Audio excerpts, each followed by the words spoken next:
influence of investments in these two sides of the state, and as of yesterday also in political violence. And we summarized where we were at the end of yesterday's lecture by these typologies of in the state space of investments and violence that I labeled the Anna Karenina principle, or the Anna Karenina matrix.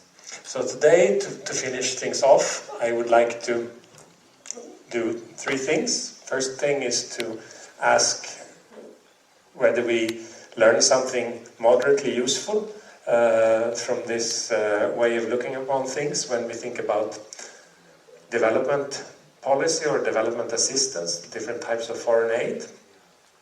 And as we shall see, this framework, as simple as it is, allows us to address different types of interventions by a foreign development agency or such. But then it can happen in different types of states, so in these different squares that we saw yesterday. Happy and unhappy states. And the game we will play is to think about the welfare effects in the recipient countries, but taking into account the endogenous policy responses, the endogenous investment responses, if there are any, and the endogenous violence investment responses. Then the second point will be to talk about political institutions, as you have the magical parameter theta, the power sharing of the institutions, so the constraints on the executive, has played an important role in the argument. And given that it's so important, what are the most important forces that may shape it? That's a reasonable question, and I won't make a lot of progress on it, but I'll at least start to think about it. And then I'll try to round off mostly by a list of many things that we still do not know, but things that would be good to know.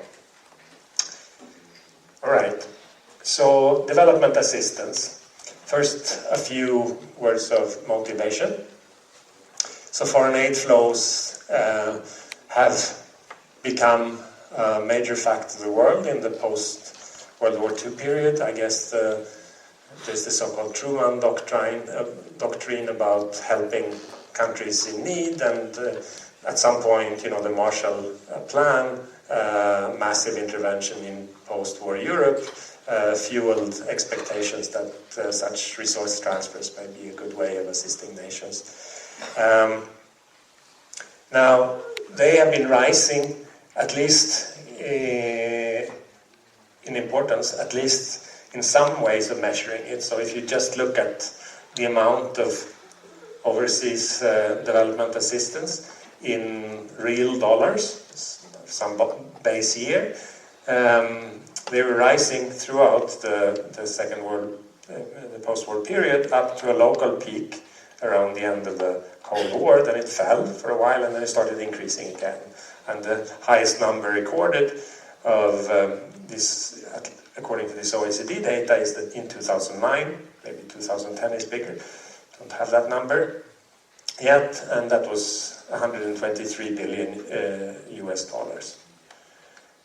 Now, if you look at different deflators, it's not perhaps so impressive. One thing you can do is to look at the share of the donor country's GDP, and because we have had growth, the share of GDP is actually going down over time. So as a share of OECD GDP is going down from something like 0.5 to 0.3, 0.4% of GDP. As you know, there's an official target of 0.7%. My country pays 1%. A few other countries get as high as that. Also, of course, per capita, if you look at the recipient countries, since we've had massive population growth, Africa's population during this time increased from 300 million to almost 1 billion people, and since Africa is a large recipient, the aid per capita has also not increased so rapidly. So Sub-Saharan Africa is indeed the biggest recipient. That's about a third of all aid. Middle East and North Africa is about a fifth. South and Central Asia about 15%. And Latin America just below 15%. Aid comes in very different types. The traditional form would be just some budgetary support given government to government. There's also project aid of various sorts. There is many types of technical assistance. There is military aid. There is post-conflict assistance and other types as well. Now, aid, how about aid and its correlation with the major things we're interested in? We're thinking here about outcomes or state institutions, state capacity, violence, and income. Obviously, aid and income are negatively correlated. As for aid and violence, they seem to be positively correlated, so this could just reflect an omitted correlation with income, but the results yesterday suggest that there may actually be a causal link from aid to violence, as cynical as that theory might be.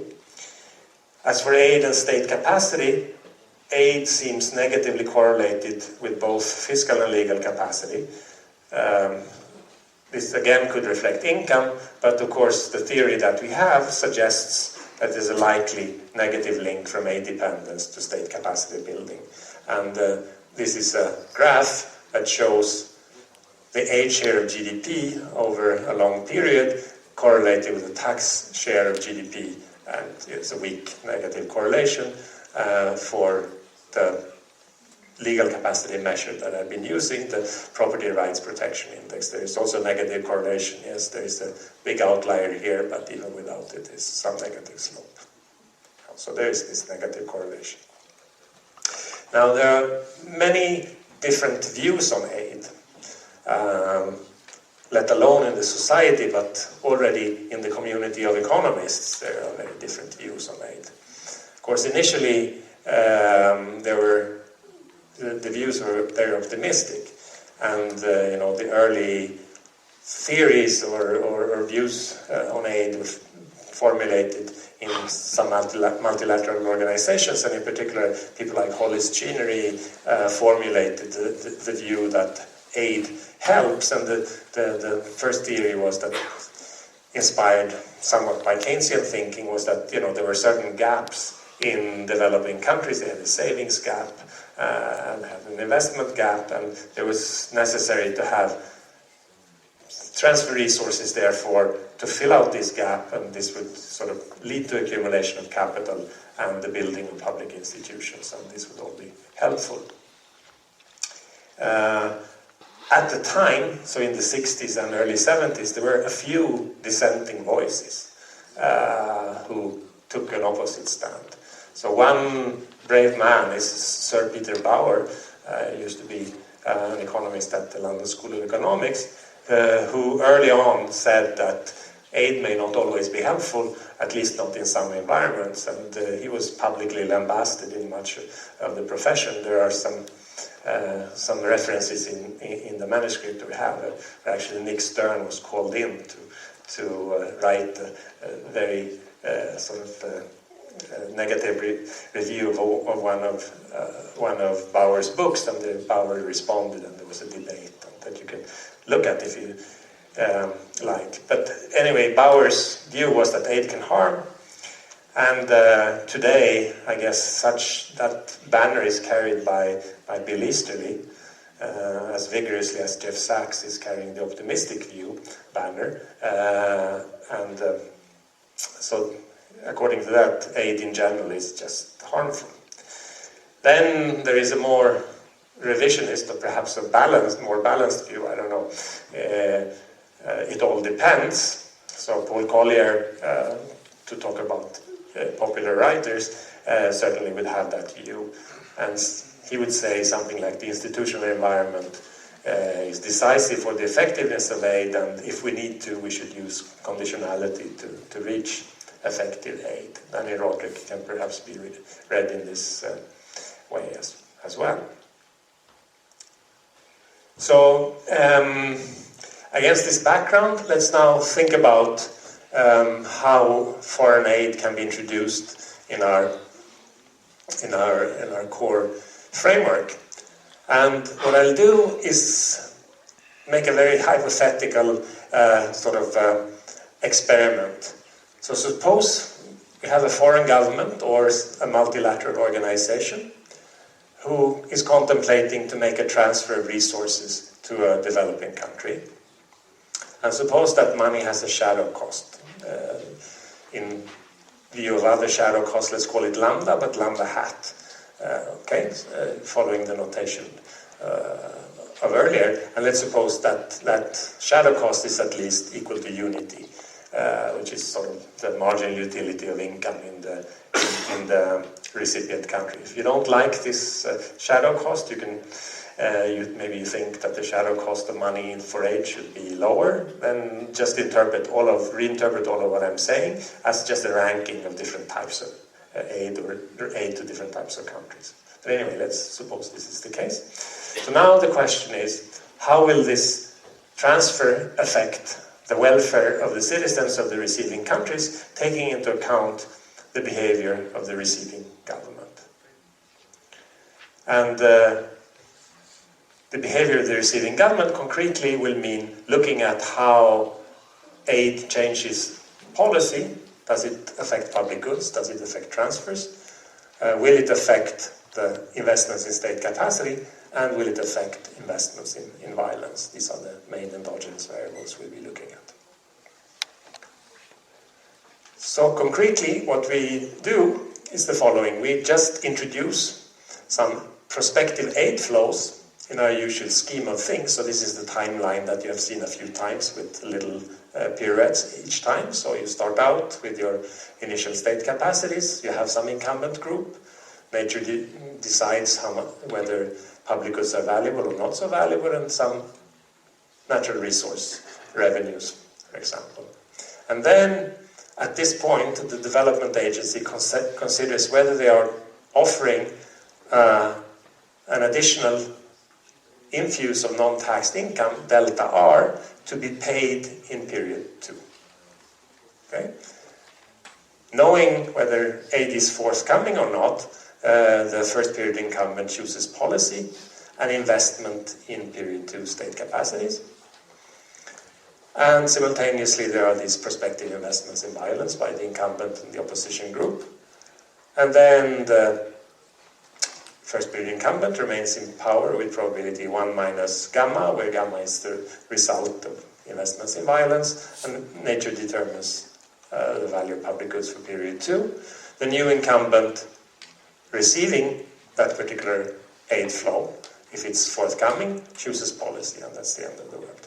Okay, so it's just infusion of aid. It's like an aid promise, and because it's an aid promise, that's why it might affect forward-looking choices, such as the investments in state capacity and the investments in violence, of course. So, let me start with a very simple benchmark result. That what happens if aid is given to a state that is necessarily peaceful? You know, we are not in the part of the state space matrix where parameters are such that you induce either repression or civil war. You're always in peace. Okay? Suppose we are in that part of this parameter space. Now then, the question boils down to whether you're in a common interest state, the one that always uses the money for public goods, or whether you're in a weak and redistributive state where you, at least part of the time, use the money for transfers, any money you have. So proposition 6.1 just said, in a common interest state, with a linear demand for public goods, cash aid is worthwhile if and only if the following inequality holds. So I make this conditional statement with linear demand for public goods. Of course, that's the core model, but I want to contrast this with when we have curvature. In this particular instance, it does matter whether you have it or not. So let's just wait a couple of slides, I'll get there. So what does the condition say? Well, this economy is spending everything on public goods, right? So any resource inflow in the future will be spent on public goods. With phi probability, the value of those goods will be high in the future, and with 1 minus phi probability, the value will be somewhat lower. And this has to just meet the cost-benefit criterion that is better than your shadow cost of the money, then you give the aid. So the return to public goods needs to be high enough. And this is the welfare effect for the citizens as a whole if we're weighting everyone with equal weights in the population, because this is the addition to the welfare of whoever lives in the country that is receiving the aid. Now, if the cohesiveness condition fails, so we're in a redistributive state or a weak state, now the return to aid is smaller. It's still phi times alpha h if public goods turns out to be worthwhile, very valuable, but it's 1 minus phi times 1 if public goods are not so valuable. Right? Because then you're just paying transfers, you're paying to the two groups, but you weight the two groups equally so that you end up having a value of 1. Everyone receives a piece of the transfers and you're just adding them up. So then the criterion for worthwhile aid would be stronger in non-common interest states. So here we can now get back to Peter Bauer and the so-called Bauer paradox. This is not our label, but it's Jonathan Temple's label in the Handbook of Development Economics. And the Bauer paradox refers to the point that aid may be most helpful in the places where people need it the least. So here's a quote, garbled up words from Bauer's 75 paper, but it's still kind of interesting. He says, a government may be unable to identify projects or collect taxes is also unable to use aid productively. So we can understand unable to identify projects as having a low value of alpha h or having a low value of phi. Right, so this is with low probability. Do you have high-valued public projects? That's a direct interpretation, more or less, of Bauer. And unable to collect taxes. This is like having low fiscal capacity. So you may have low fiscal capacity because you have less cohesive political institutions that drive you to choose to have little fiscal capacity. So you cannot raise taxes so much. And then you would be, of course, a redistributive or a weak state. So the Bauer paradox, so to speak, applies to the governments or the countries where Proposition 6.2, the lower one, applies. Now, here is where the linear model doesn't really capture everything that we want to capture. We can look at an alternative case which we actually develop in chapter 2 of the manuscript, where instead of the stochastic value of public goods, we assume that the value of public goods is constant and known, but then instead utility concave. So it's just a regular concave utility function.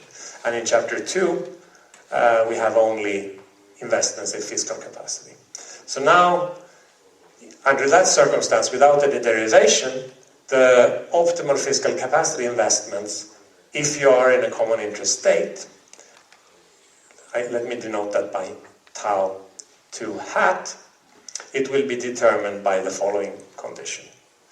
So in chapter 2, you only have exogenous income because we haven't endogenized income yet, so it's proportional to omega, so move it up here. And then there's an income effect that is not positive for citizens, but there is a positive effects because you're using all your money to spend on public goods, and this is the marginal effect of an additional amount of public goods. And you're spending your non-resource income, your aid income, and your income from the income tax on the public goods because we're on a cohesive state. And you equate that expression to the marginal cost of investing in fiscal capacity. But now we see from this equality, which will hold in an interior equilibrium, that if the amount of aid goes up, then what you want to do optimally is to draw down your investments in fiscal capacity, because you're pushing down the value of public goods, which is your margin used for the money. And the optimal response for the receiving governments will be to decrease the investments in fiscal capacity, so as to decrease this term and to decrease that term as well. And we also see then that so fiscal capacity is decreasing in the amount of aid, and it also follows from this argument that there is going to be some crowding out of the giving of additional aid. Not all the aid money will be spent on public goods because you're decreasing your investments in public goods, so you have a countervailing effect. All right? And so we can state now that if we have only investments in fiscal capacity and we have curvature in the demand for public goods, then in a common interest state, cash aid is worthwhile if and only if that condition holds. And that includes the crowding out that I've been discussing. But in a redistributive or weak state, aid will have no effect on public goods or state capacity investments. So cash aid is never worthwhile. At least it's only weakly worthwhile. And the reason is that if you're in a redistributive or weak state, then you're at the point already where transfers are better than continuing to pay public goods. So then all the money you get will be spent on transfers, and then we have in this case, lower utility out of it. Now, let's go back to the major model, since it's easier to handle, the one with linear demand for public goods, and introduce the possibility that we are now in the unfortunate part of the state space matrix where violence is a definite possibility. All right? So perhaps theta is low enough that the cohesiveness condition doesn't hold, we're not in a common interest state, and perhaps phi is low enough that the state is prone to political violence. So now we have that in a weak or redistributive state that is prone to violence, higher cash aid is welfare improving only if this condition holds. So it's the previous terms that you recognize from before, plus, or rather minus, this cost of the investments in violence. Because from the viewpoint of the outside donor, aggregating things up to the level of the economy, these are completely unproductive investments. They may reshuffle the probability of holding power, but since the outside donor doesn't really cares about who's holding power, in my simple explanation, that just washes out. So these investments in violence are completely unproductive. It's just a waste of resources. And the size of those investments in violence are given by these expressions. So they depend on whether you're in the zone where you actually have a civil war, or whether you're in the zone where there's only repression. But either way, now it's actually the case that giving this aid is, in all likelihood, at least for sizable effects here, would be negative and not worthwhile to give. And you can figure out exactly what these numbers are by applying proposition 5.1 from the notes of yesterday and from chapter 5. So I think this is sort of capturing the notion that giving aid in sort of violent environments is not necessarily a good idea. It's quite commonsensical, but here is a simple way of capturing that common sense in a formal fashion. Of course, there's a lot of talk about conditionality in aid, and this previous analysis helps us understand why conditionality may potentially be important. So these previous propositions about the difference between common interest states and redistributive states suggest that conditioning the aid to be spent on public goods could be valuable, because if you manage to pull that off, you'll make the welfare effect more like the one in the common interest state than in the redistributive state. And if you could condition somehow on not wasting the money on investments in violence, then of course that would be welfare increasing as well. The big question is, of course, how such conditionality can be made credible. And that's a big and difficult question. There is some literature on this in development. An early paper by Jacob Svensson from 2000. And basically, we need to think about conditionality as a contracting problem and ask ourselves to what extent the donor can specify an array of verifiable and enforceable decisions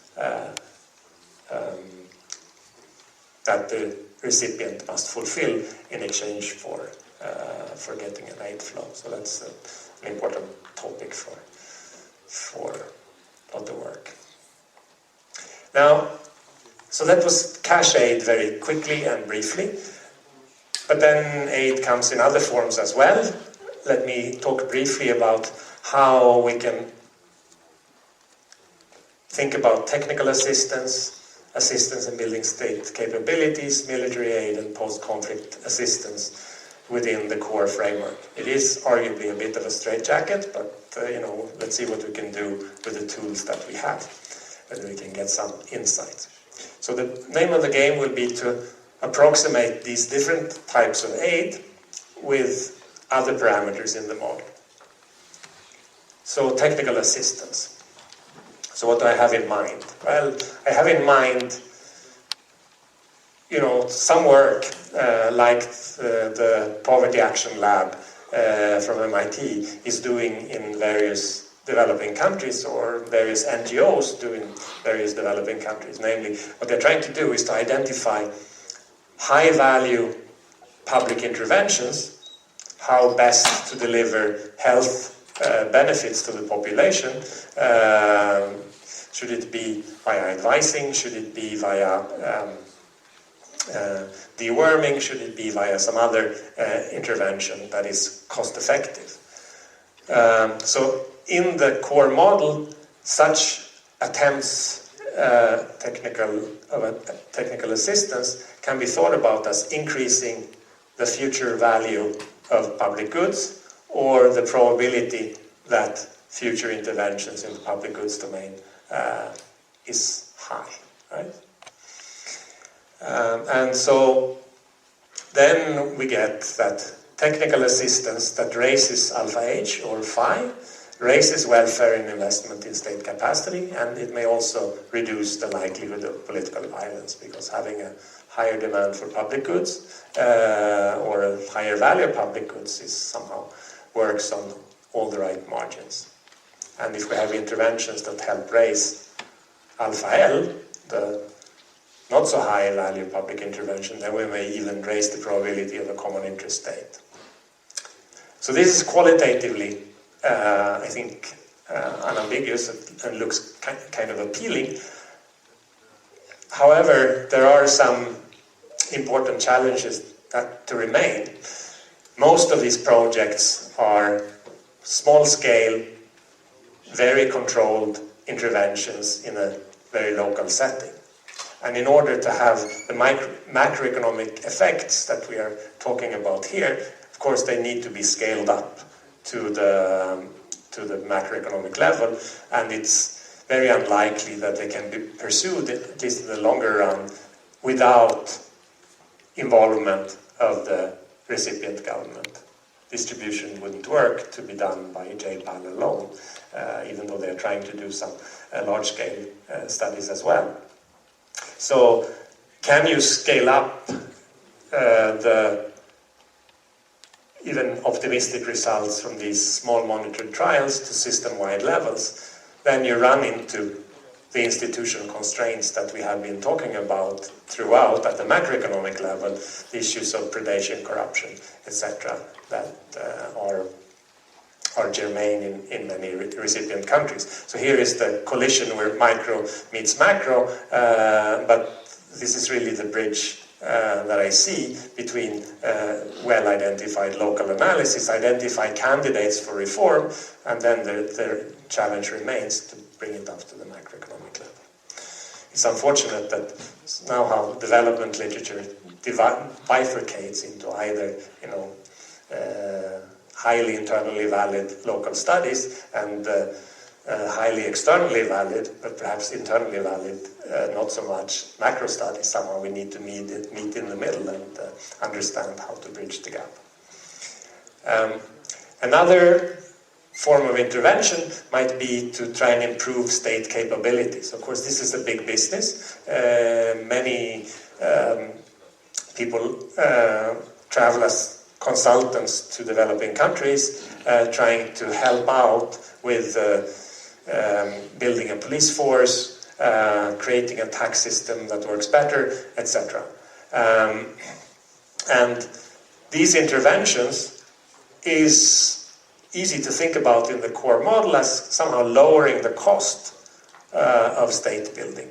So either lowering the cost of creating fiscal capacity by giving advice on how to build a tax system, or the costs of building legal capacity by helping to build a local law and order creating force. So then we would have the result, without any derivation, that technical assistance that cuts the cost of investment, so shifts down the functions F or L, our cost functions, increases welfare and investment in state capacity, but raises the likelihood of political violence, all else equal, at least in certain part of the parameter space. And this somewhat surprising violence effect, I guess, arises as if the state works better, it collects more revenue, and perhaps the tax base that the tax rates are used for go up, then the prospective redistributive pie grows, and hence the value of holding office. So there is no free lunch here either.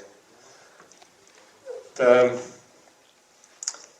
third type would be military assistance. Of course, military assistance has been a very important phenomenon empirically. Sometimes it's not given to the incumbent government, but instead to the opposition. Is when the US supports the Mujahideen in Afghanistan, or Cuba support the rebels in Angola or such. But let's consider the opposite and more common case, when the military assistance is given to the incumbent, perhaps in the interest of creating stability. So military assistance could come in many forms: provision of weapons, maybe training, maybe intelligence about where the opposition's forces find itself. So in the core model, the natural parameter to use is then Xi, which is the relative productivity of the incumbent's investments in violence relative to the opposition's investments in violence. This kind of military aid helps the incumbent to get more bang for the buck when it invests in its army. So then we have the result that military assistance that raises Xi increases the parameter range with repression. This increases political stability and investment in fiscal and legal capacity. So here there is some, it's the stability doctrine kind of works here. You make it easier for the incumbent to invest in violence. It uses that to sort of increased repression, or it's more common that the incumbent then uses repression towards the opposition. As a result of using repression, is less likely to be replaced. Because it's less likely to be replaced, it has greater incentives to invest in the state, because it becomes more likely to be the residual claimant of the state. And the only snag with this is that this comes at the price of freezing out the opposition of power, and we sort of are left with a kind of redistributed rentier state. And I leave it to you to interpret this as certain parts of North Africa or not, but it certainly goes in that direction. The fourth and final example would be post-conflict assistance. So examples of this may be like peacekeeping, disarming the rebels that have been fighting in the previous conflict, or perhaps make settlements between the fighting parties. The first type of intervention, like disarming the rebels, that's like raising anew the marginal cost for the rebels to fight. Settlements between the fighting parties, this is like raising theta, in the sense that you are sort of distributing things a bit more equally between the two groups that are in each other's hair. So then we have that post-conflict assistance that raises nu or raises theta would lead to greater investments in state capacities and reduce the range of parameters for which there is violence. So this looks good, but of course a permanent change, of course for this to affect investments in violence, somehow the post-conflict assistance has to be expected ex ante.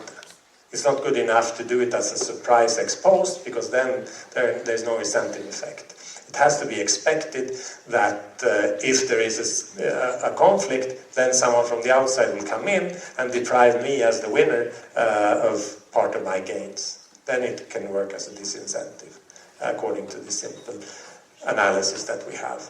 And there are some people in the world, I mentioned Paul Collier, he would argue that we should in fact have an internationally credible commitment to do such interventions. Perhaps not exactly for the reasons that are being emphasized here, but maybe close enough. But whether that's a strategy that the rich countries can credibly implement or not, that's quite questionable. And whether it's desirable, given concerns about national independence, is also, I guess, questionable.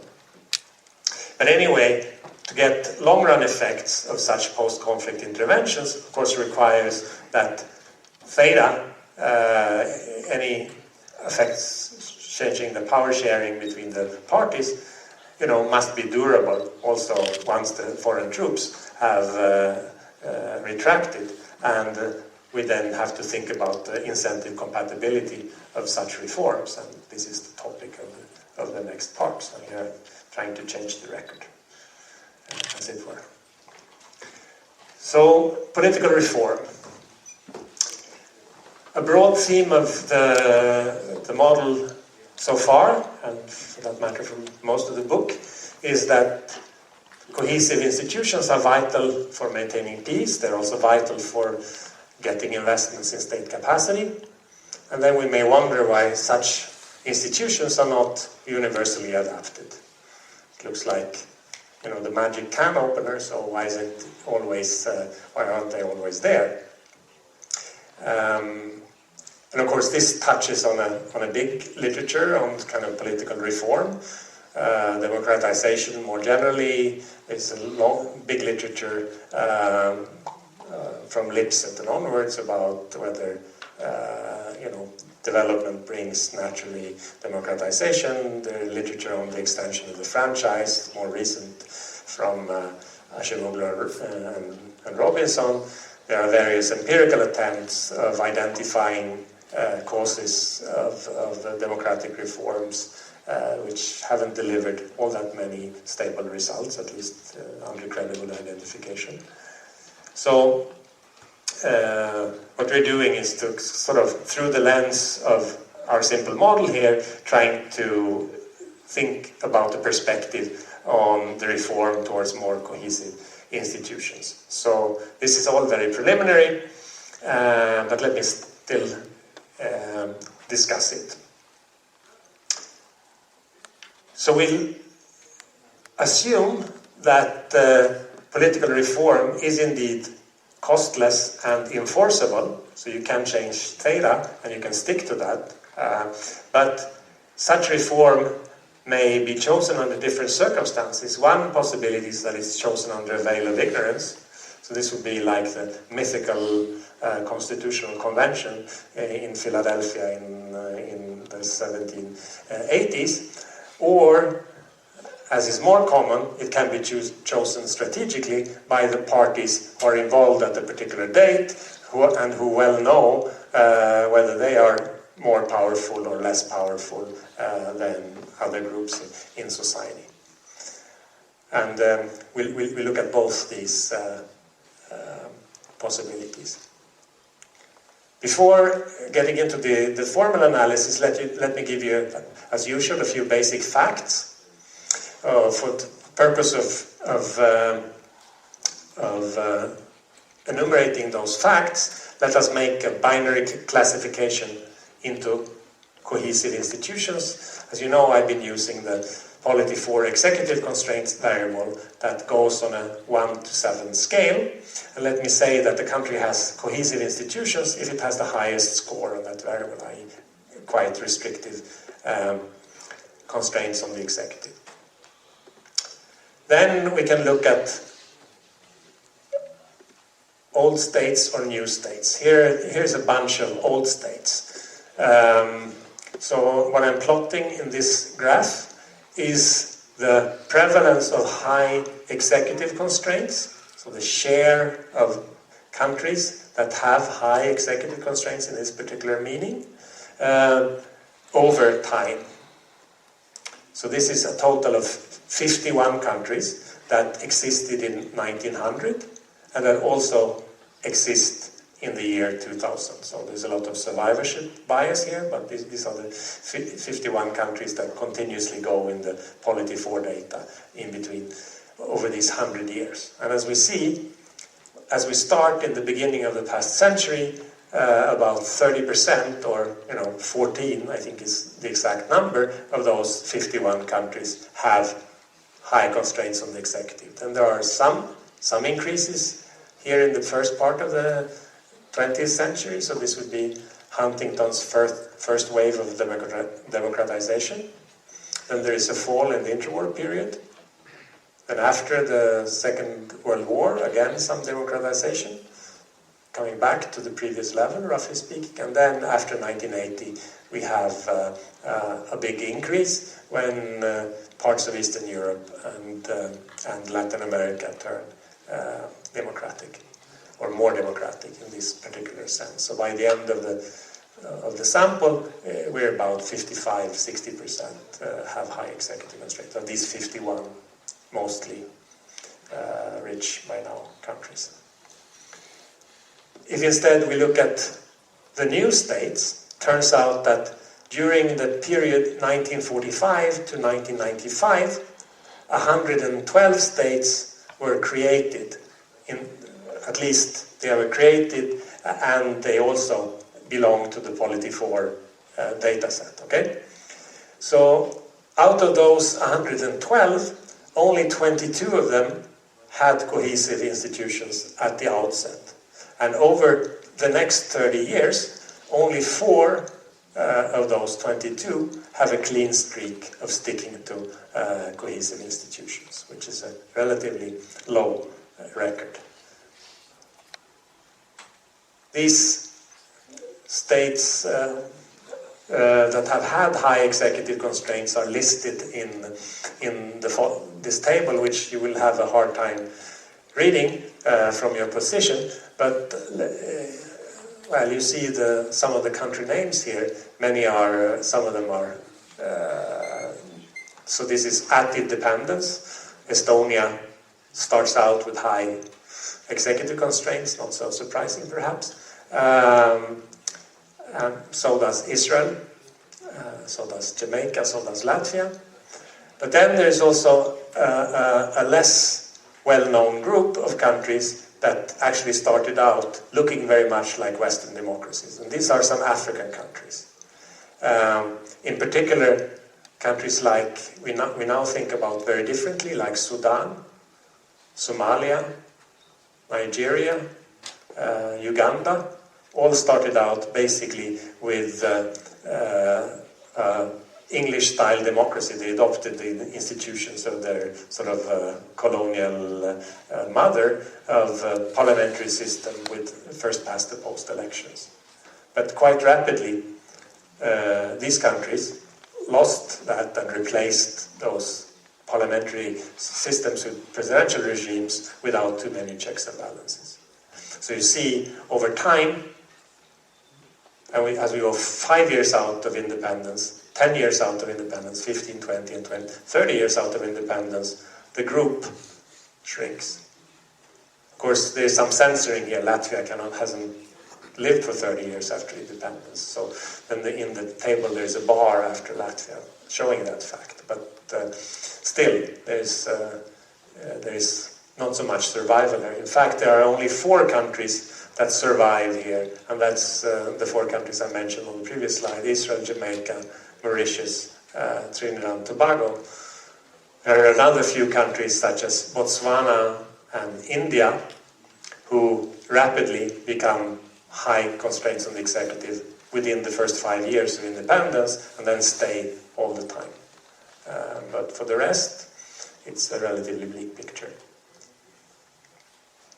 So now, how do we think about political reforms? So movements in one direction or the other direction that we saw in the graph and that we saw in the table.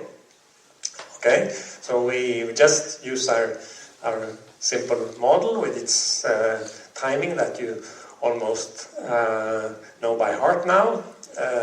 And the point here is to introduce these choices of political institutions endogenously. So now you can pick your political institutions and commit to them at least for one period in advance. And the first point here at stage 2 is when you choose your political institutions under a complete veil of ignorance. In particular, you don't know whether you will be the incumbent or you will not be the incumbent in the setting where you're choosing the political institutions for. So this is under a complete veil of ignorance of whether you're a powerful group or whether you're not a powerful group, right?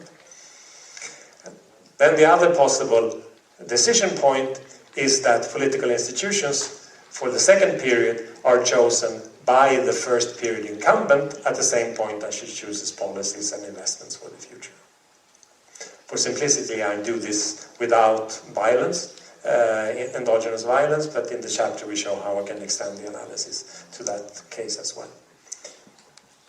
Otherwise, everything is as it usually is in this simple model. So let's begin with a warm-up exercise that turns out to be super simple and super intuitive, but still useful as a benchmark. And that's when you can make this binding ex-ante choice of cohesiveness for the entire future. Okay? What do we assume about policy? Well, we assume that it's always incentive compatible, so there will still be a first period incumbent. That first period incumbent will do what's optimal for the first period incumbent to do, and so there will be some sort of optimal response functions like the ones that we have already derived. And now, the expected payoff to any group under this veil of ignorance is simply the average outcome for an incumbent group and the opposition group that you have from an ex-ante viewpoint. So in particular, it's going to be a familiar expression. It's going to be your income plus the sort of fiscal value of that income, given that it can be taxed, minus the value of any investment cost that you make. And the value of income in this case, when you are choosing under veil of ignorance is very simple. It's either this expression, the weighted average of the value of public goods, if you would be in a cohesive state, i.e. you use money for public goods, and it's somewhat less if you find yourself outside of the cohesive state, so you're using money for transfers. And now, since public goods, even in the low state, is more worth than transfers, alpha L is larger than 1 by assumption, and transfers are worth 1 when you don't know which group you will belong to, then we see here that it's always better, always more valuable to be in this branch.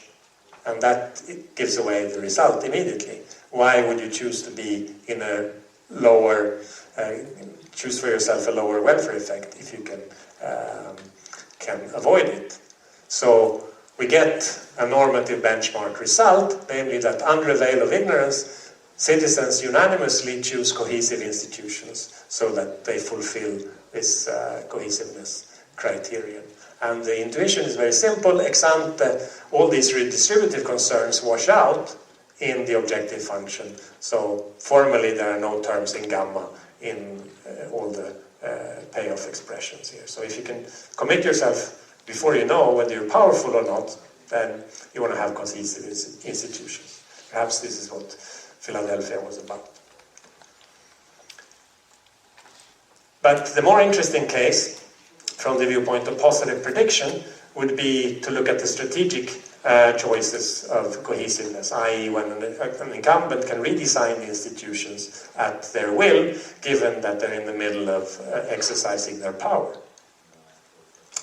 So now the expected period 2 payoff for a period 1 incumbent at the point when they are choosing institutions is the usual weighted average of being the incumbent or being the opponent weighted with the probabilities of staying in power. And now that already tells you that gamma, the probability of turnover, which didn't play any role under the veil of ignorance, now play a very important role. Right? And in fact, the expected value of money is, of public money is the same, follows the same expressions as those that we looked at already the day before yesterday. And here we can understand the result that I've stated in the proposition just by looking at the derivative of the objective of the first period incumbent with regard to theta. So if you raise theta a little bit, what does it do to your welfare? Well, if you're in the cohesive state, then it doesn't affect it at all, because then everything is spent on public goods. But if you're outside of the cohesive state, so 2 times 1 minus theta is above alpha L, then this is the marginal effect of raising theta a little bit. If you're raising theta a little bit, this is the effect. And now we can state the result that a period 1 incumbent prefers cohesive institutions when the prospect of replacement is high, in particular when gamma is about 1/2, and the incumbent prefers non-cohesive institutions, in fact prefers to set theta equal to 0 when the prospect of replacement is low, so gamma is below 1/2. Alright? So what's going on is quite intuitive. When perceived instability is high, then redistribution looks very fearsome for the future. You're likely to be replaced, and this will hurt you. But of course, if you raise the cohesiveness of institutions, you're buying yourself protection against that likely event, because then things will be shared more equally in the future. So therefore, when you're very likely to be replaced, it's better for you to introduce cohesive institutions, because it limits the losses that you'll incur in the future. And by the way, in this simple model, without any costs, you want to go all the way to cohesive institutions under those circumstances. On the other hand, if you are an entrenched incumbent, meaning that you are very unlikely to be replaced in the future, then the optimal strategy for you is instead to remove any constraints on your own future redistribution ability. So, sort of take away the checks and balances that prevent you from doing the right thing, and here you're risk neutral. So whenever you're more likely than half to be in power in the future, this is what you want to do. You want to go to maximally non-cohesive institutions. We also notice that this reform, the strength of this, so the sign of the reform motive sort of depends on this bracketed expression where the gamma is below or above 1/2, but the size of the motive, or the sort of the power of this motive, goes up with the amount of income that there is around.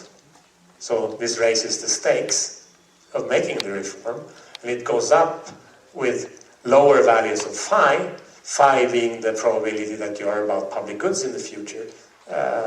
So that just means that one is phi higher, means that it's more likely that tomorrow is about redistribution. So there is, in fact, a prediction here, both about the direction and about the strength of these reform incentives. So can we use this to understand some historical waves of reforms? Well, with some hand-waving, perhaps we can. There is one set of reforms that have been discussed by political scientists. This is the wave of reforms in Western Europe just after the turn of the previous century, so after the year 900, where a number of center-right majorities introduced parliamentarism and in some cases went from majoritarian to proportional electoral systems in a matter of 20 years. This is certainly what happened in my country. Parliamentarism in 1910, PR rather than majoritarian elections in 1921. Similar reforms were conducted in the Netherlands, in Norway, but not everywhere. In England, it didn't. Parliamentarism, yes, but earlier, and no reform to PR. As we know, they voted about it already, or some form of PR, just a week ago. Now, this has been discussed in the political science literature, at least the electoral reform, by the legendary Norwegian political scientist Stein Rokkan in the early 1970s, and Carles Bosch, who is a political scientist at Chicago, has discussed it in some later work. And their notion is that did get this. They only talk about electoral reforms. I think it's more broad than that. You got these electoral reforms because there was this looming threat of labor coming up on the horizon. This was the time of serious industrialization in many of these places. Labor became a formidable political force. In some places in Europe, such as Scandinavia and the Netherlands, the landed elites and the industrial elites didn't have their act together. Therefore, with a continued majority election system, there would have been a landslide for labor. So you do what you can do, you cut your losses, you introduce PR, and at least you get some part of the pie in form of representation. That's the Rokkan hypothesis. In other places, such as England, the landed and the industrial elites were more in unison, and therefore the threat was not as formidable, and therefore you didn't have the strong incentive to carry out electoral reform. So if you're willing to think about an increase in theta as going from majoritarian to proportional elections, representing the losing party better in the parliament, then this model that we just looked at would give you an interpretation of those reforms, potentially.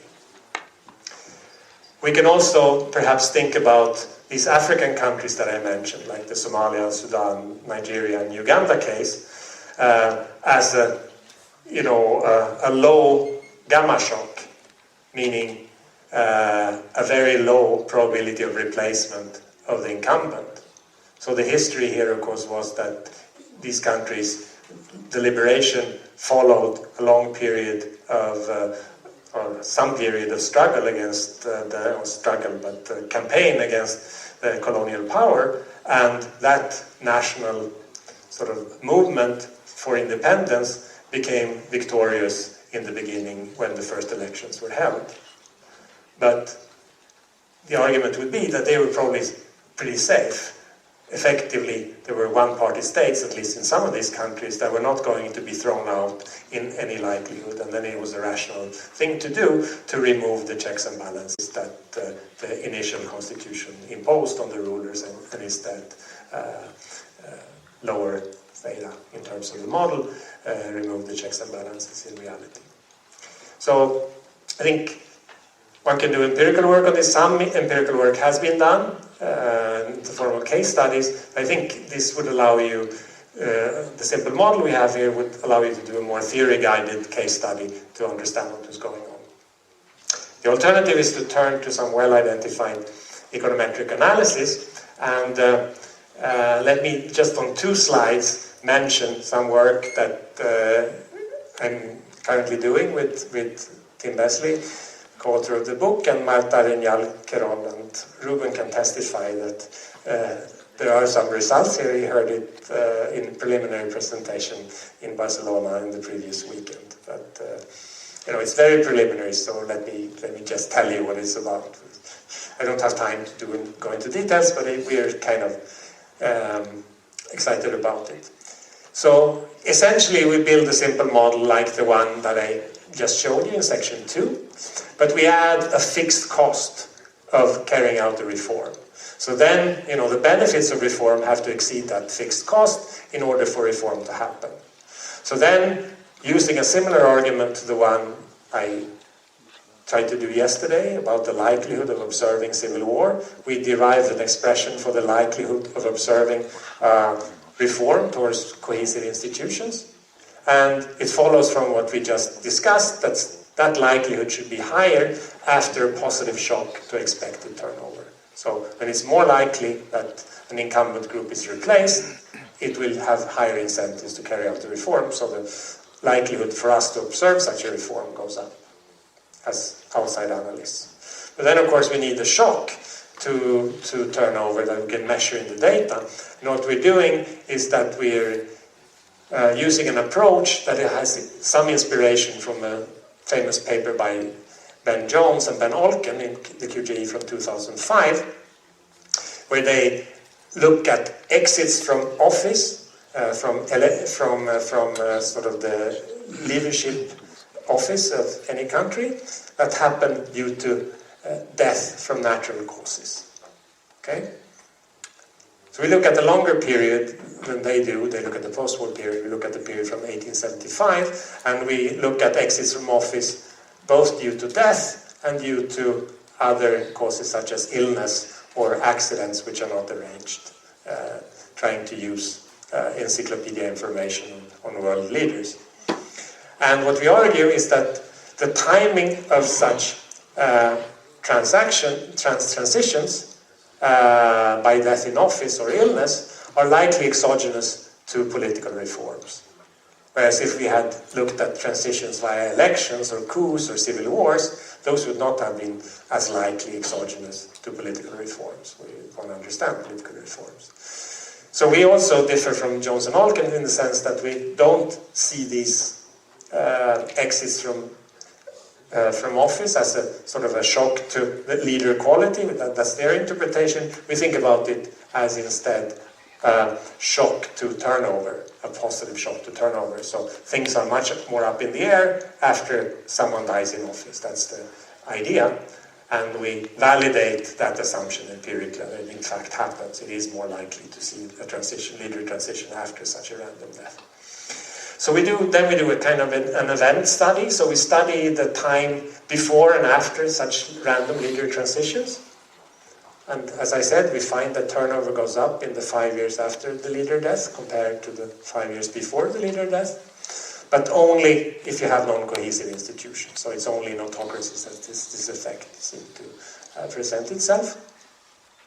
And then we ask ourselves, or we ask the data rather, whether these leader transitions that do increase turnover also trigger institutional reform. And we find that indeed it seems to do so.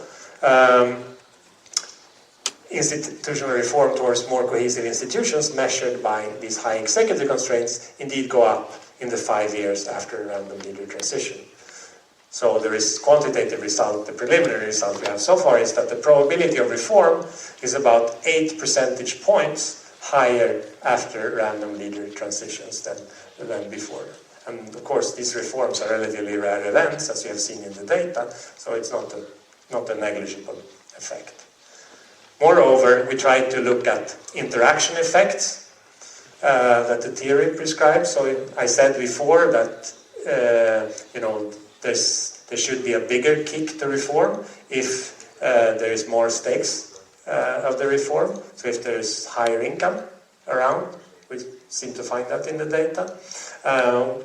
Was also the theory predicted that there should be a bigger effect on reform probability if there's higher expectation about redistribution rather than public goods provision. So we proxy public goods provision in the same way as I've been doing it here by past wars, the incidents of past wars, and indeed it's in the countries that didn't have many past wars where you see the biggest effects on reform. So far so good, but this is ongoing work. It will appear on my website if you have such perverted interests, probably in the next 2 months or such.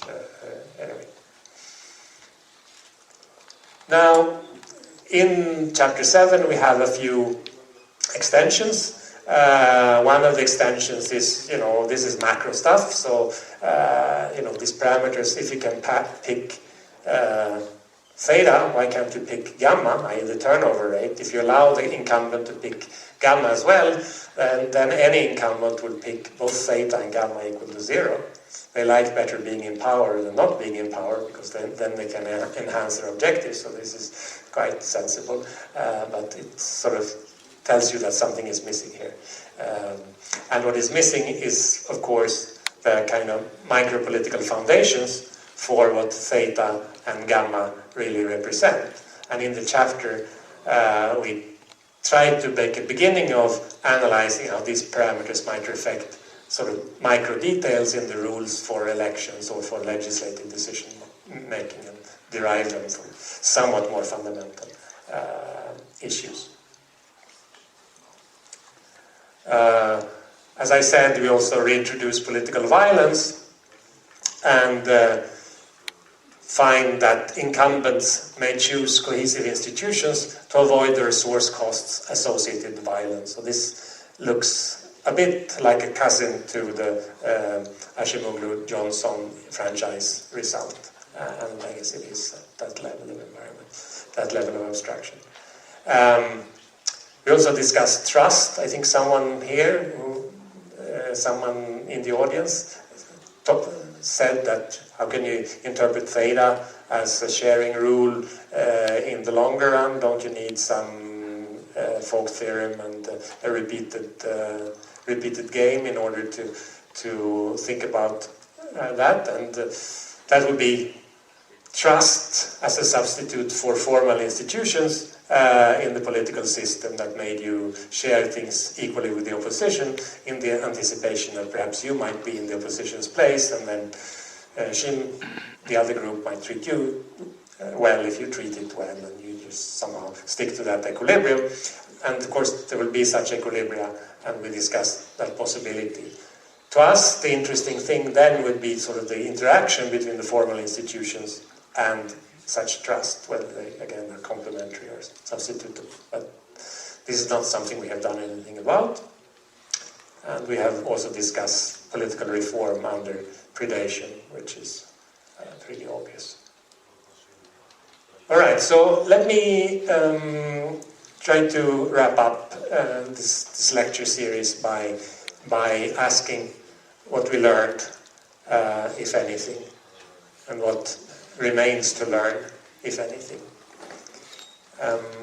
So we started out, as you may remember, the day before yesterday with 3 questions, having looked at the data in a preliminary way. The 3 questions I formulated was, 1, which are the forces that affect the building of different state capacities and why do they vary together? 2nd, what factors drive political violence in different forms? And 3rd, how can we think about the clustering of state institutions, violence and income? The first question about state capacities, complementarities is of course the key feature of the theoretical framework. So we have seen that in countries where incumbents have strong motives to invest in one part of the state, perhaps because of strong common interests or cohesive institutions, then you'll see a joint expansion of the 2 sides of the state because they reinforce, these investment incentives reinforce each other. On the contrary, where incumbents have feeble motives to invest, then you see stagnant institutions, not only in one place, but in 2 places, right? That's the idea. And the possibility that you have such common roots sort of come out in this typology where we differentiate between common interest states, redistributive states, and weak states. As for the second question on political violence, the roots of violence coincide to some degree with weak motives for investing in the states, but also we have seen that resource rents or aid can trigger violence when political institutions are non-cohesive. And here, the predictions of these various roots come out in the typology with peace, repression, and civil war. And then for the clusters question, how is it that income, institutions, and violence may cluster? We have seen that they will have some determinants in common. That was the whole point of the state-space matrix that we looked at yesterday. But on top of that, those common determinants, we also have a set of positive feedback loops between these central outcomes.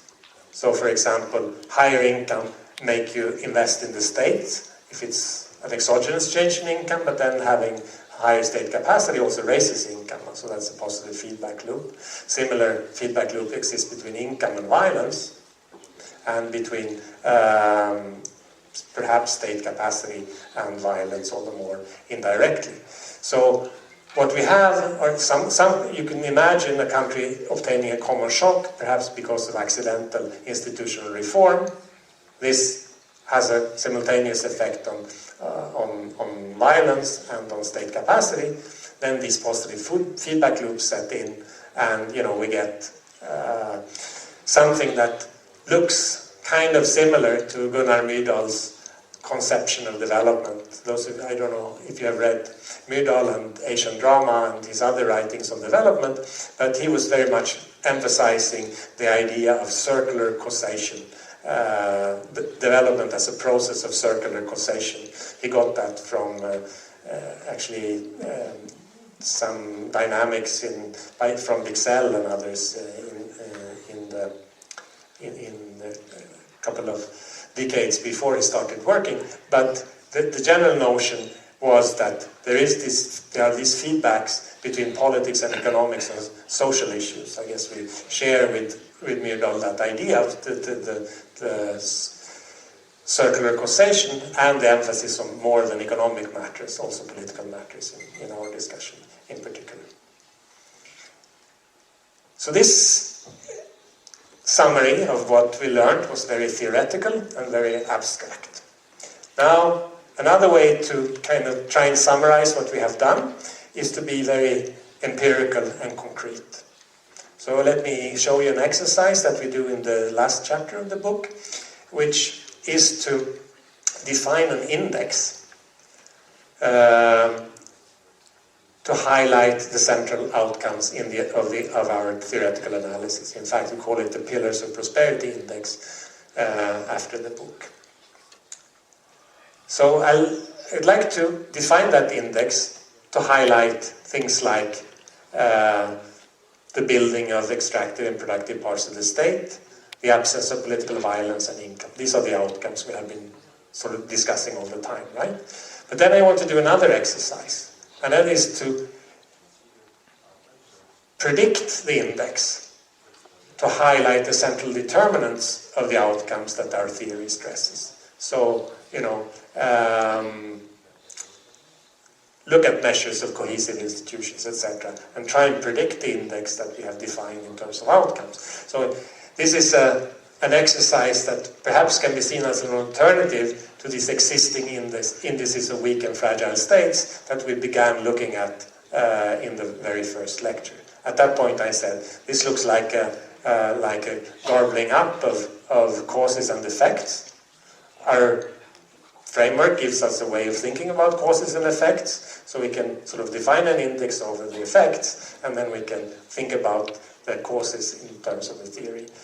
But, this will not be, again, an attempt of a serious statistical exercise. It is like an empirical illustration of what this is about, and it's an exercise of pure prediction given the data, so don't take it more seriously than it is. Nevertheless, there will be countries and values, and perhaps there is some interest. We'll learn something from it, I think. Okay, so then we need to get into measurement.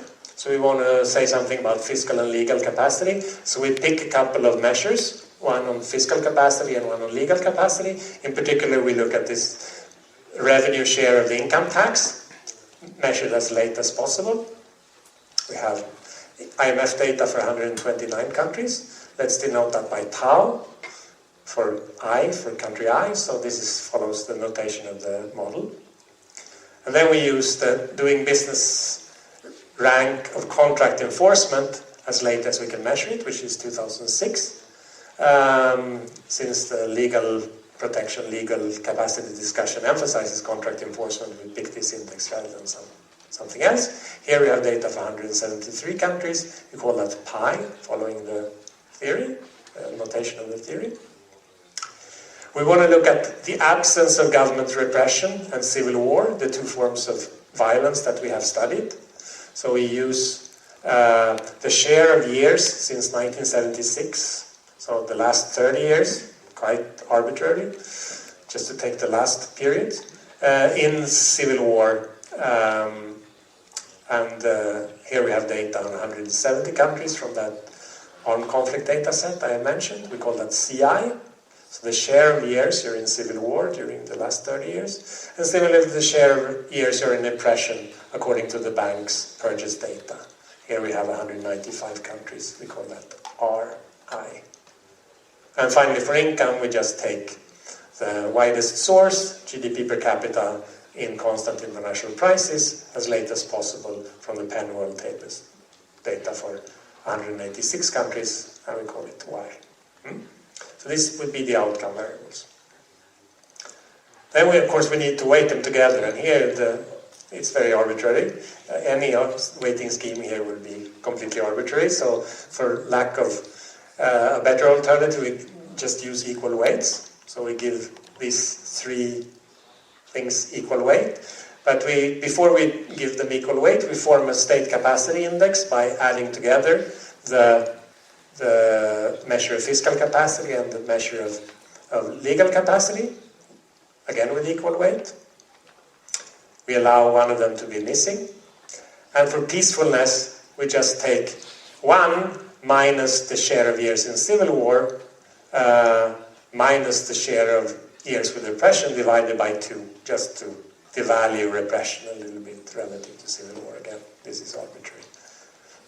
So income we just use as it is. But then we have, in the process, we scale all these sub-parts to lie between 0 and 1.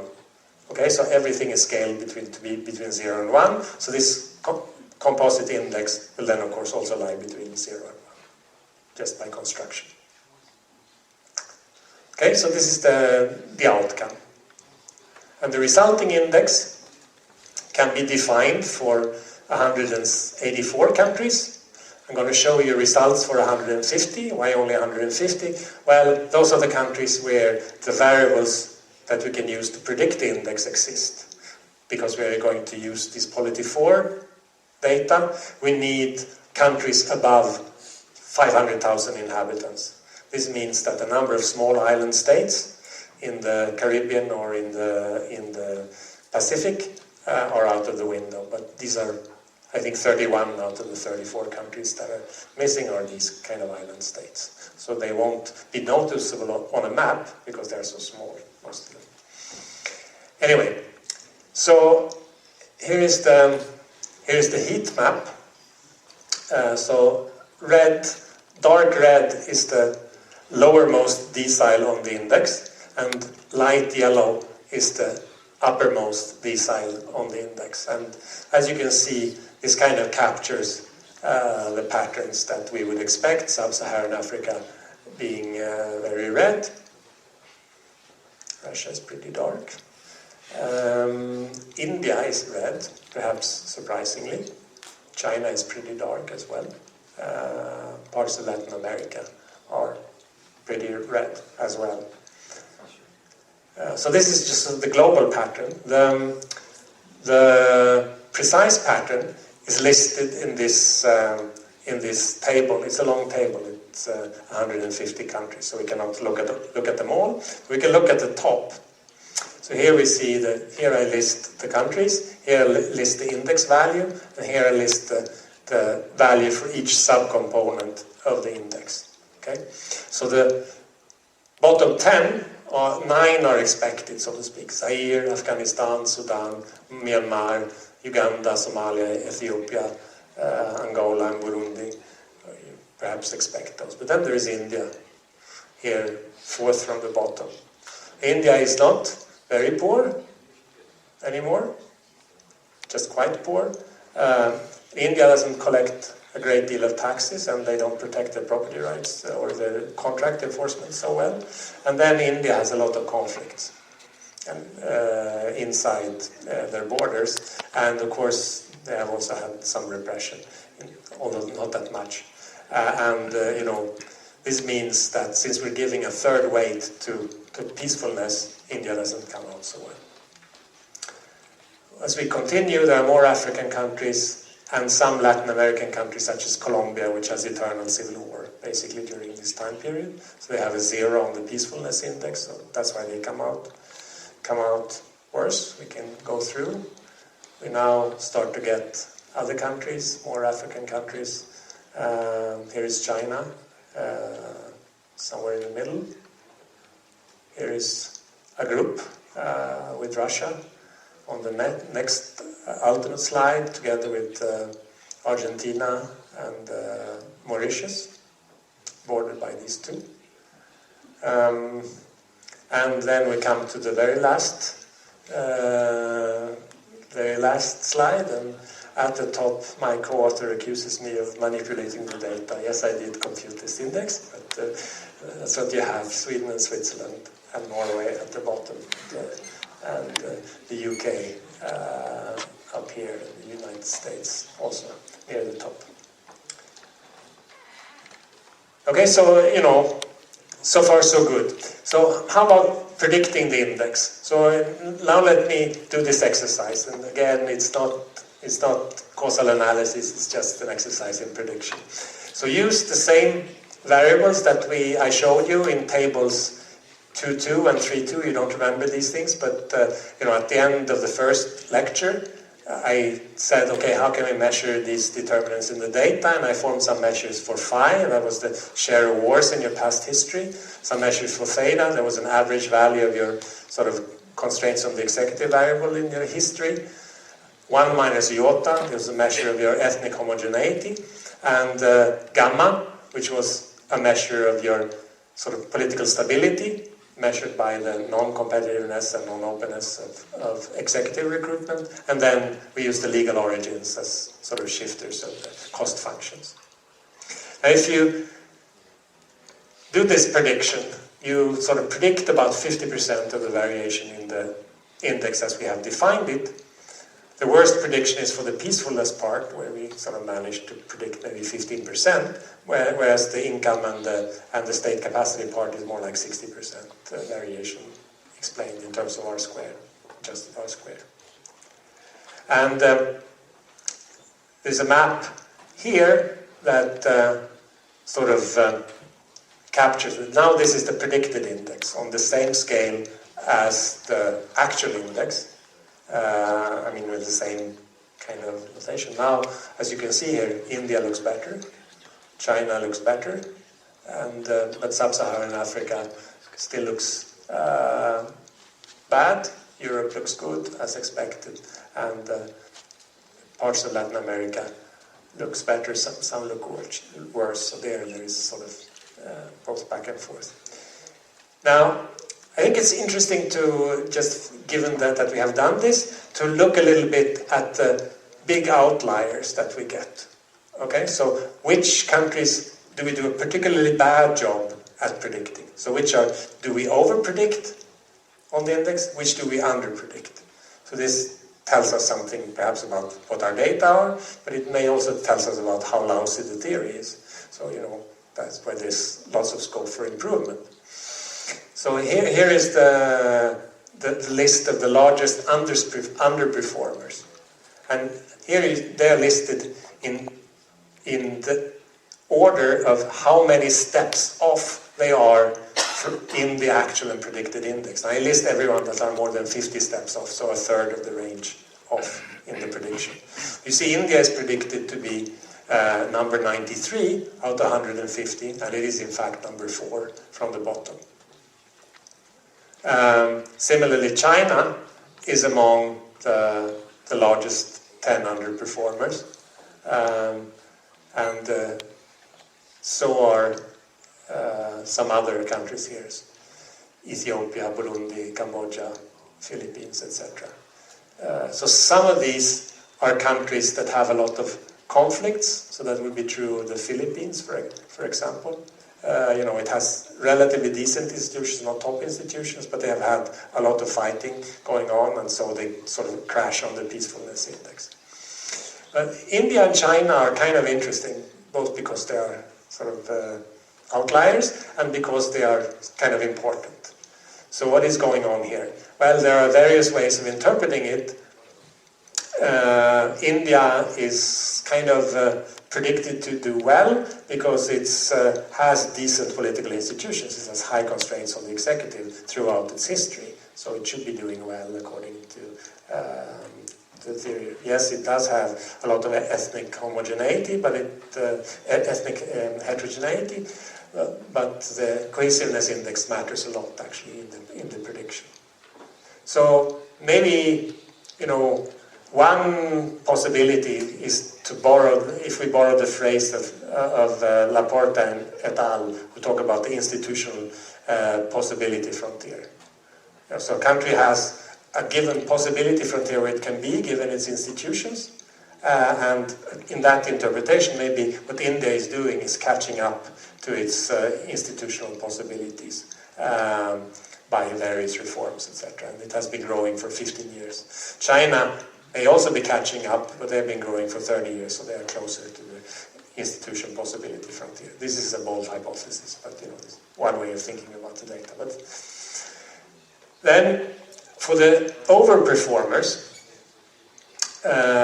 those that do better than predicted, we have a bunch of countries that in Africa that have done reasonably well, mainly by avoiding to have too many civil conflicts. Ivory Coast, you only get the tail of the civil war, so it's a relatively small proportion of its history that it had civil war before it was doing better, and it's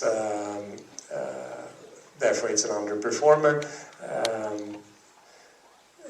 And Nigeria as well had its civil war, but in the 60s, this is from the mid-70s, etc. But then we have some other countries as well here. Yeah, we have Oman and Kazakhstan. That's probably because they have high income due to oil. Kuwait as well. But then we have Mexico and Singapore that are doing better than expected. Singapore, of course, has lousy institutions. So had Mexico until the early 90s. So what's going on here? Well, perhaps there is this notion that some autocrats are actually doing a reasonably good job because they have a personal conviction to do a good job, or perhaps because they're somehow held accountable by the population in some other way than the normal political institutions. In the first interpretation, this would say that, leadership is really very important. And the theory that I have developed has absolutely no role for leadership whatsoever.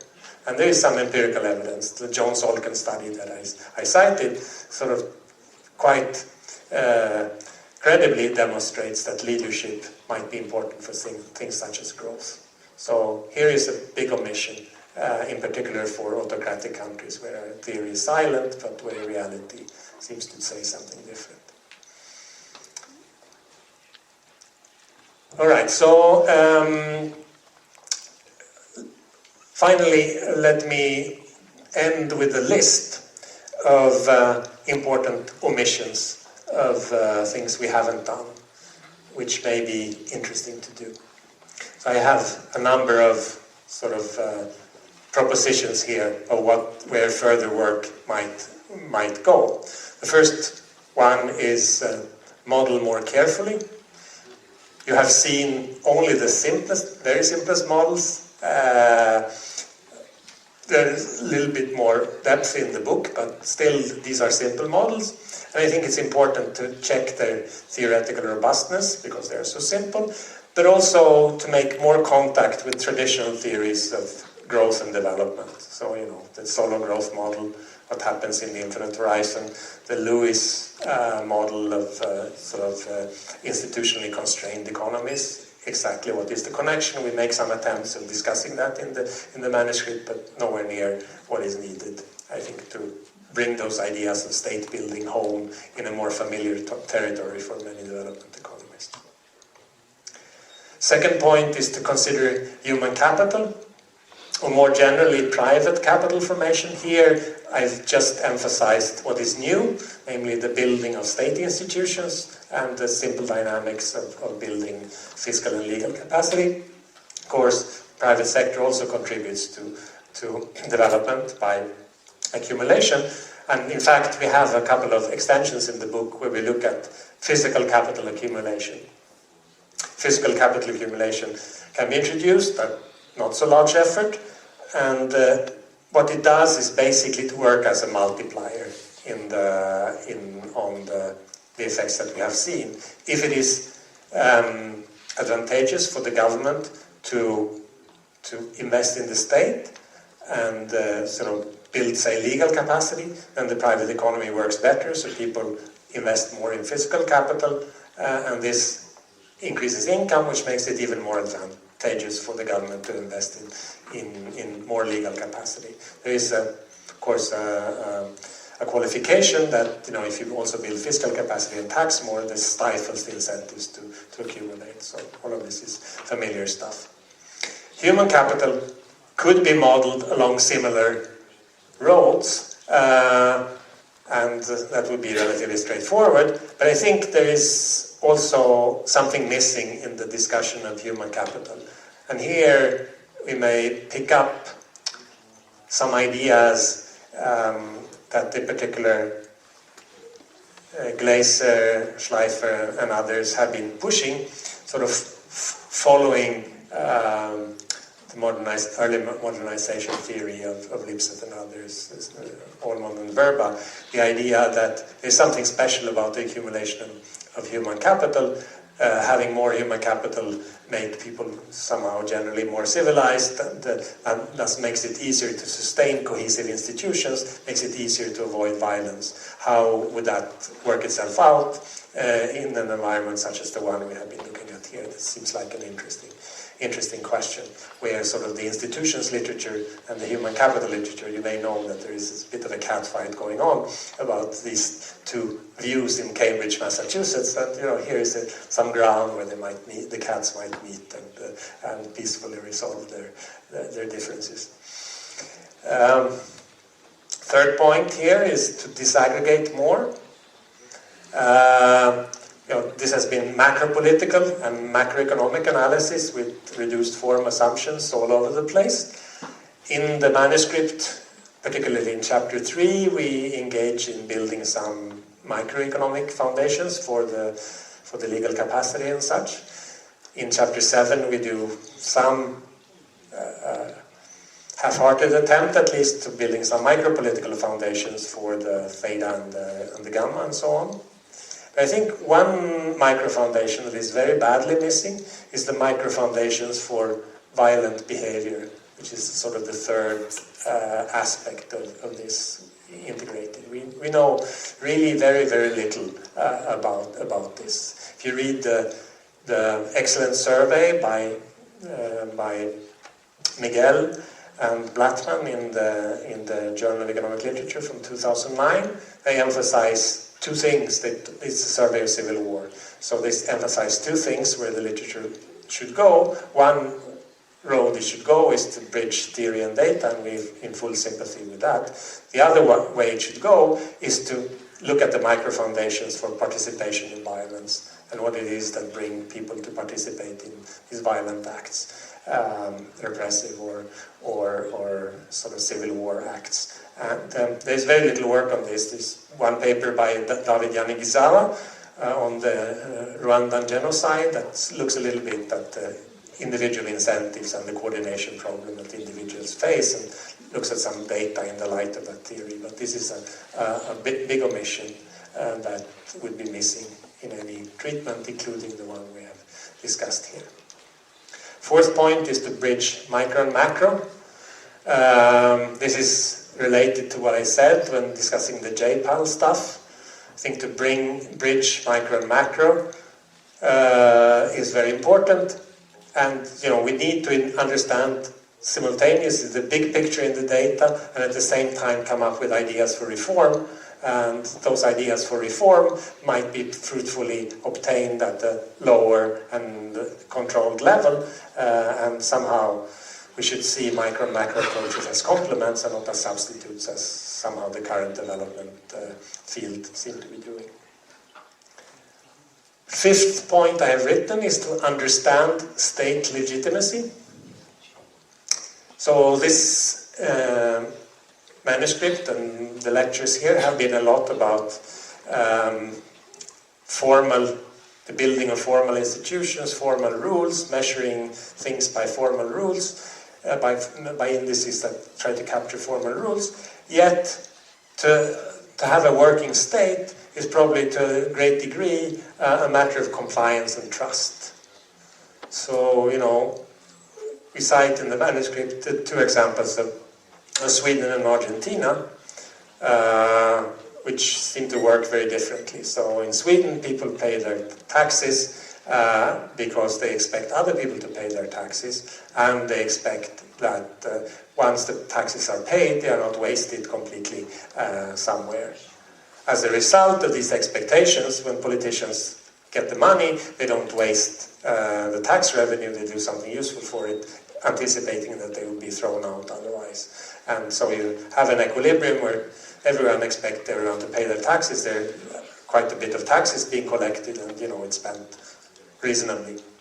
Argentina, everyone expects everyone else not to pay their taxes, because if they were paid, they will just be wasted by the politicians, and the politicians, understanding that people have those expectations, they don't feel compelled to spend the money wisely, so they waste it, and people don't pay their taxes because they don't expect others to pay and the money to be wasted. So these are two different equilibria, and in this story that I told, this was sort of driven by expectations, so maybe multiple equilibria. I'm sure there are such multiple equilibria, but that's not a very predictive theory necessarily, unless we can somehow find a focal point for whether you find yourself in one or the other equilibrium. And to me, the interesting question, which I may have stated earlier in the lectures, is so what is the interplay between the formal institutions and such expectation of what the state is about? Reform of things that you can reform, how do they interact with how people look upon the state? So does tax reform with more enforcement being imposed, does it sort of deter people from having trust in whether other people will pay, or how does it work? That would be an interesting set of questions. The sixth point I listed is bring in social capital and identity. So this starts to look like a dirty laundry list. And to some degree it is, but I think that there are important issues here. from the vantage point of what we have been talking about. In particular, the notion that there are common interests in the state, and this may be helpful because they sort of bridge these redistributive struggles. Some sociologists, such as the legendary Gellner, thought that this was building a national identity was very important in order to muster the resources, financial and real resources, in order to go to war in Europe. And he argues that education played a major role, and educational reforms played a major role in fostering such common identities. So can common interests in the state be fostered? If so, how? And how does that interact with the state building motives that the state might have? Seventh point is about dealing with multiple countries. Of course, this was very simple. We had one country with a centralized authority. Threats of war came from the outside. Where did they come from? I don't know. They were just assumed. And but wars are fought with other societies, and these societies also have incentives to build institutions, weaker or stronger. And so we think that may be interesting thing to do, to look at multiple countries that in parallel, so to speak, have the option of building the state, but they may also go to war towards each other. I know that Nicola Genaioli at UPS is working on these issues. And I think one notion is that we may, due to this, we may find some clustering in the data. In other words, we find some correlations in the data, such as neighboring states develop similar institutions, for example, democracy, and at the same time as they develop those institutions, they decide not to go to war with each other, because they both get stronger somehow. And there's this famous notion of democratic peace in political science, an empirical result that democratic nations go to war with each other much more seldom than autocratic nations. But maybe what we observe is not the causal relation from the form of political system to the propensity of going to war. It's just an equilibrium relation where both the political system and the propensity to war are endogenous and driven by institution building in the past. In the same way, on the eighth point, the centralized state has not opened the door to looking at issues of federalism. Of course, many countries are not centralized states, are federal states.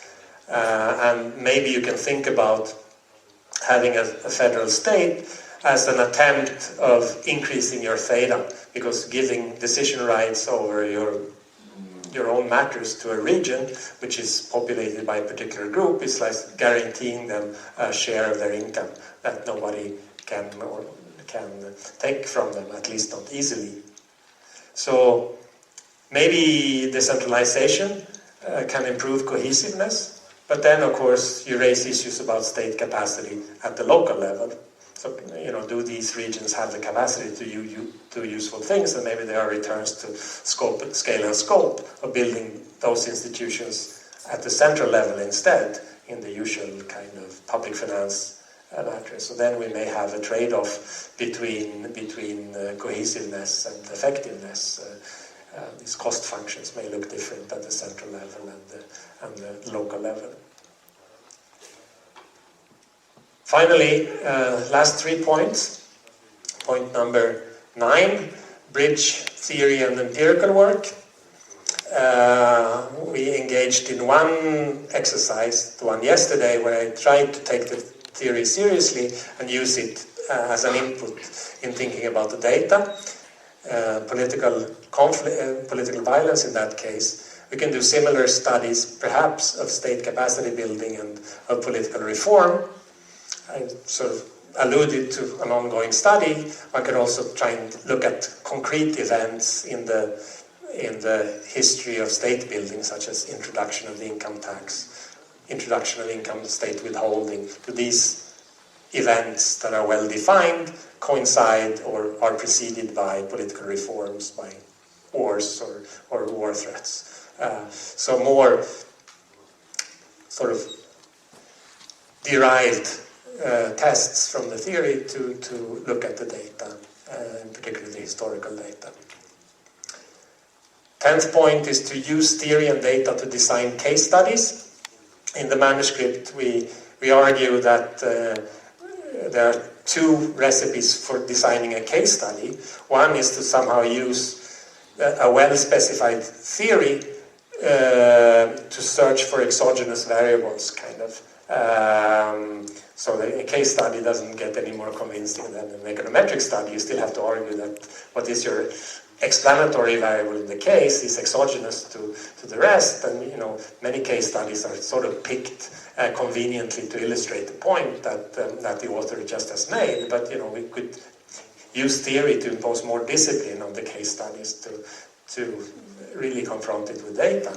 And similarly, like I just argued, departures from a general statistical pattern, such as the sort of collision between the predicted index and the actual index, could be used in order to search for new mechanisms. So you do a case study on these outliers and you see what is it that seems to be missing in the theory, and can we sort of get some inspiration for extending it. So these are, I think, two reasonable ways of guiding case studies that are not always followed. There are, of course, theoretically guided case studies in the literature, such as the ones in Acemoglu's and Johnson's 2006 book, where they do in fact use theory very directly in order to discuss cases. And Lucas' study about the Koreas is another pattern, although economic rather than a political economic one.